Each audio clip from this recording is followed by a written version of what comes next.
Bien, salut les loulous. Ici, un petit vidéo court sur le nouvel ordre économique mondial, en fait, comment les pays du tiers-monde entendent redéfinir les équilibres économiques mondiaux. Alors en fait, là, dans cette capsule vidéo, dans cette petite capsule vidéo, je ne vais revenir d'abord que sur la mise en place de politiques de développement économique, c'est-à-dire en fait la correction de ce petit travail que je vous avais laissé faire à partir des documents que vous avez aux pages 74 et 75. Alors ici, ce qu'il faut comprendre, c'est que le développement économique, c'est essentiel pour ces pays nouvellement industrialisés pour plusieurs raisons, mais il y en a deux qui sont à bien identifier. D'abord, il est nécessaire parce que ce sont des pays qui connaissent une très forte croissance de la population. Et puis, il est nécessaire également parce qu'au moment de l'indépendance, la plupart de ces États se retrouvent sans appareil industriel. Il leur faut donc construire véritablement un appareil industriel et construire, je dirais, un modèle de développement. Alors, on va commencer par le premier. Alors, regardez bien, je ne sais pas si ça va marcher, peut-être. Et ouais, on en parle depuis 3 semaines, un mois, c'est continuel. Les masques. Alors, quel lien, vous allez me dire, entre les masques et le développement économique? Bon, je vais le sortir parce que celui-là, il est vraiment très vieux, hein. Ils sont mauvais en plus. Quel lien entre ces masques et le développement économique? Comme vous le savez, la France, en situation de pénurie, a dû commander plusieurs milliards de masques, et notamment plusieurs de masques principalement à la Chine. Et ça a donné lieu à un débat assez animé en ces temps-là, malgré tout, mais pourquoi sommes-nous dépendants de la Chine pour ces masques? La réponse se trouve dans un certain nombre d'éléments que je vais vous présenter concernant la première voie de développement choisie par un certain nombre d'États plus ou moins récemment décolonisés, à savoir le choix de l'industrialisation. Alors, ce choix, eh bien, c'est principalement un choix qui va être fait par un certain nombre de pays asiatiques, donc la Corée du Sud, Taïwan, Hong Kong et Singapour. Ce qu'on appelle les quatre dragons. Quatre dragons qui, à partir des années 1990, prennent le nom de nouveaux pays de nouveaux pays industrialisés. Alors, le choix de leur développement repose d'abord sur un choix qui est celui de l'industrialisation. Là, on va regarder cette image. Alors, 2 secondes, on va jongler un petit peu. Voilà, normalement elle arrive et vous la voyez un petit peu mieux. Et si vous remarquez, eh bien, l'industrialisation, elle se fait par secteur d'activité et elle commence notamment, dans tous les cas, par la confection textile. Ça veut dire que l'industrialisation de ces quatre dragons, elle a commencé par la création d'une très grande industrie textile. Et ça coïncide au fait que, parallèlement, dans les années 60 et 70 notamment après la crise pétrolière de 1974 par exemple, la filière textile en France va connaître une crise majeure qui va entraîner sa quasi-dislocation, notamment dans certaines régions, que ce soit en Normandie, notamment la Seine-Maritime, autour de Rouen, mais également dans le Pas-de-Calais. Le textile, ça a été une des premières activités industrielles nées de la révolution industrielle au XIXe siècle. À partir des années 60-70, cette filière industrielle a quasiment disparu du paysage industriel européen et c'est largement, alors délocalisé, on pourrait employer ce terme, mais largement utilisé par les pays d'Asie pour entamer leur processus de développement industriel. Le textile, ça a vraiment été un levier. Alors, il bénéficie d'un certain nombre d'avantages, notamment une main-d'œuvre assez importante, proximité avec la matière première, que ce soit en particulier le coton, et puis quand même des États qui sont relativement autoritaires, qui ne sont pas des États planifiés, mais qui sont des États autoritaires, qui vont s'appuyer pour leur développement industriel sur de très grands groupes.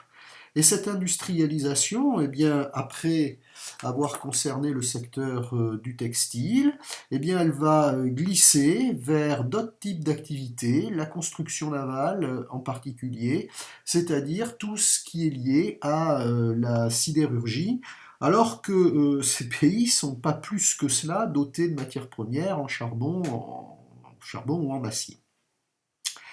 Alors, ce processus, donc, qui se fait finalement par un glissement, il est favorisé par un certain nombre d'éléments. On peut voir qu'il parle largement du Japon et que ce développement industriel japonais, il va se développer, on parle du vol d'oie, à partir donc du Japon. Le Japon va y délocaliser un certain nombre d'activités, notamment les activités textiles, quand ces activités ne deviennent plus rentables, par exemple, pour le Japon. À ce moment-là, ces activités, on les abandonne et on va les délocaliser dans d'autres États d'Asie. Alors ça pourra être la Corée, ça a été ensuite notamment la Chine, c'est actuellement le Vietnam ou la Thaïlande. Le deuxième acteur important, c'est que ces États vont recevoir quand même des aides financières, à la fois en provenance du Japon, donc des États-Unis, mais aussi de la part de grandes institutions internationales, comme en particulier le FMI. Et en fait, à l'arrivée de ce processus, dans les années 90, eh bien, ces quatre dragons prennent la dimension de nouveaux pays industrialisés que dans la période que nous traversons, on donne souvent comme modèle. Je pense qu'il faut être un petit peu plus nuancé sur ce modèle asiatique et notre capacité à l'imiter. Donc, premier choix, l'industrialisation des pays d'Asie, une industrialisation qui repose sur la mobilisation de certaines filières, qui ne se fait pas dans des États démocratiques, qui trouve un appui autour, ou des avantages autour bien sûr, d'une main-d'œuvre nombreuse, mais également déjà de grands groupes industriels qui existaient avant ces années-là, comme Samsung, Hyundai ou autres, et qui vont s'imposer donc comme des géants, notamment des géants de la mondialisation actuelle. La deuxième voie, c'est celle-ci, la voie socialiste ou autocentrée. Alors, hop, on va quand même passer là-dessus. Alors, cette voie socialiste ou autocentrée, elle s'inspire principalement du modèle de développement qui est adopté par l'Union soviétique dans les années 30, mais encore dans les années 50. Moi, il y a deux exemples, si vous voulez, parce qu'ils sont évoqués un petit peu dans votre manuel. Il y en aurait bien d'autres, deux situations, par exemple, c'est celle de l'Algérie et celle de l'Inde.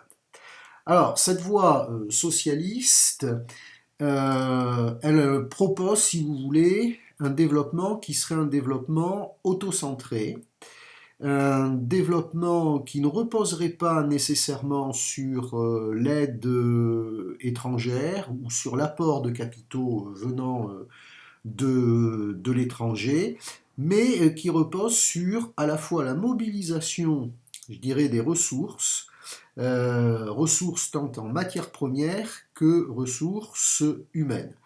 Et cette voie socialiste, eh bien, elle va utiliser principalement comme méthode les politiques de nationalisation. Ici, c'est un timbre-poste donc chilien de 1971 qui parle donc de la nationalisation du cuivre et de toutes les industries liées au cuivre. Je crois, vous vérifierez la traduction.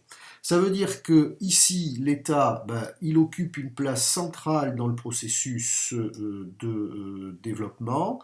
Il développe un certain nombre, je dirais, d'activités industrielles à partir de matières premières locales.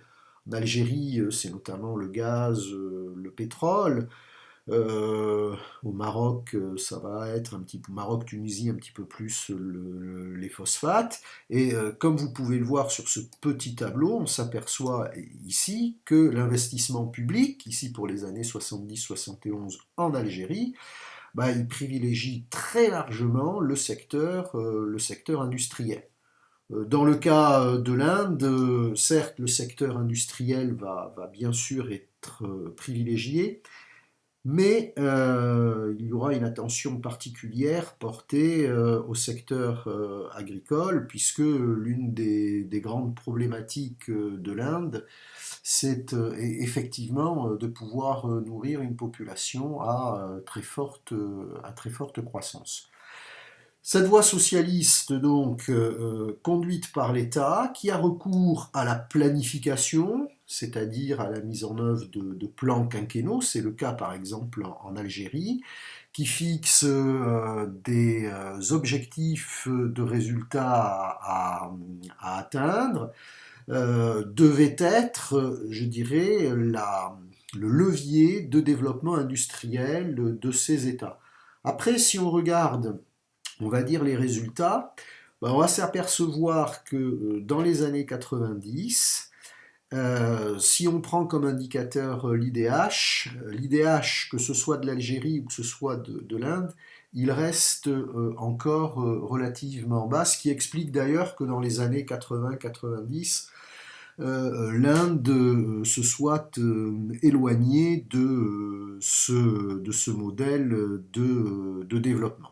Alors juste pour revenir et faire un petit point rapide sur ce que je vous ai dit, c'est un peu une aide à la prise de notes. Ici, l'exemple de l'Inde ou de l'Algérie, une mise en œuvre ici de cette voie socialiste par l'État, les nationalisations, et il faut ajouter la planification, qui privilégie le secteur industriel, en Inde le secteur industriel mais aussi le secteur agricole, avec des résultats assez, on va dire, mitigés, puisque si on regarde leur IDH, ils sont autour de 0,5 dans les années 90. L'IDH de ces deux pays est resté relativement faible. Alors la troisième voie, c'est la voie, pas le choix, la voie révolutionnaire.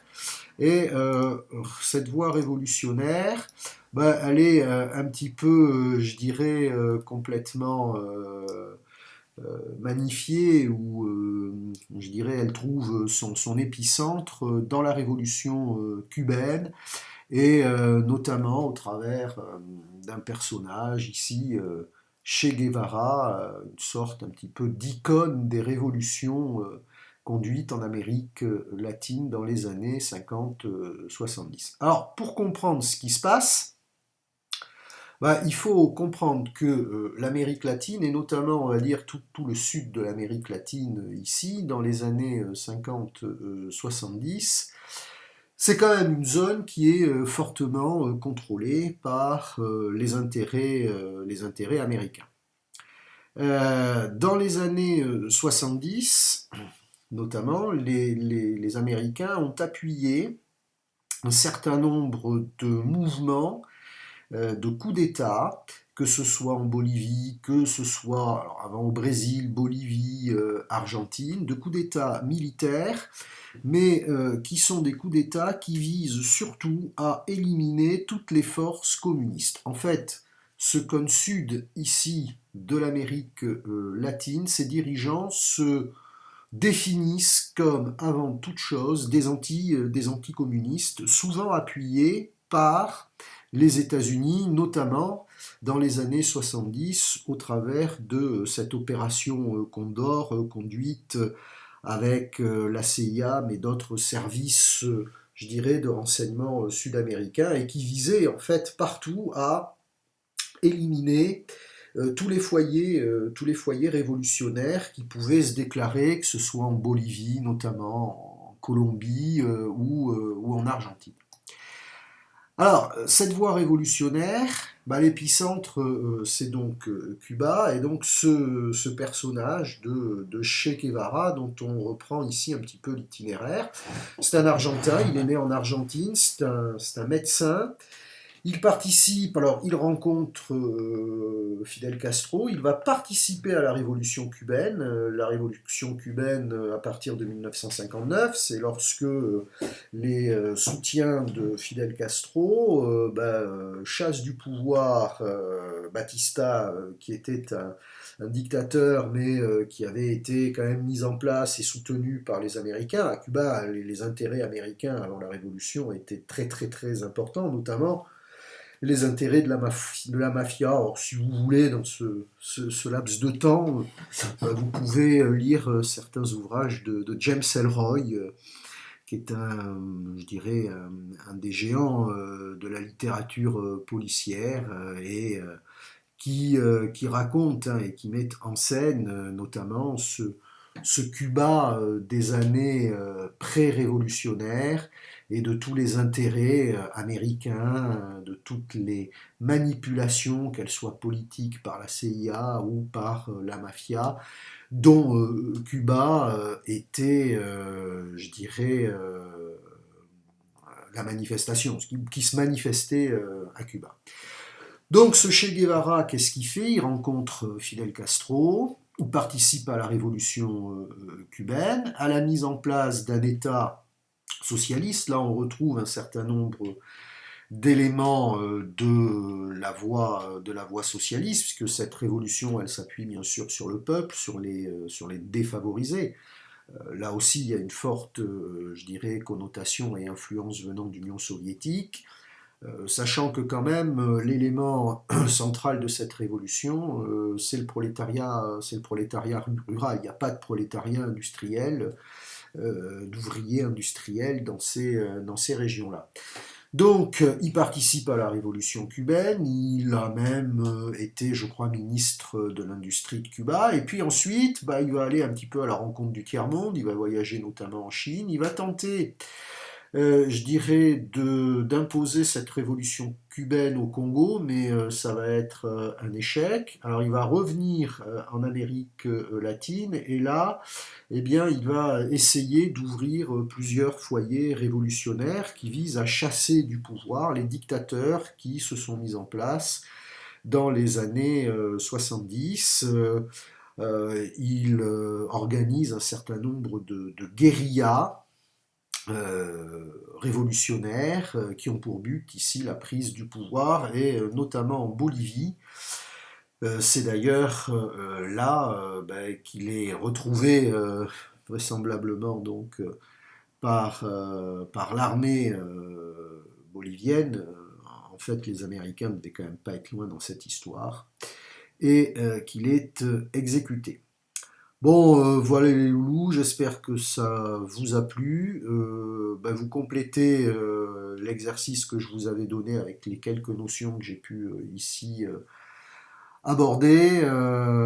Portez-vous bien, et purée, il va falloir s'habituer, hein.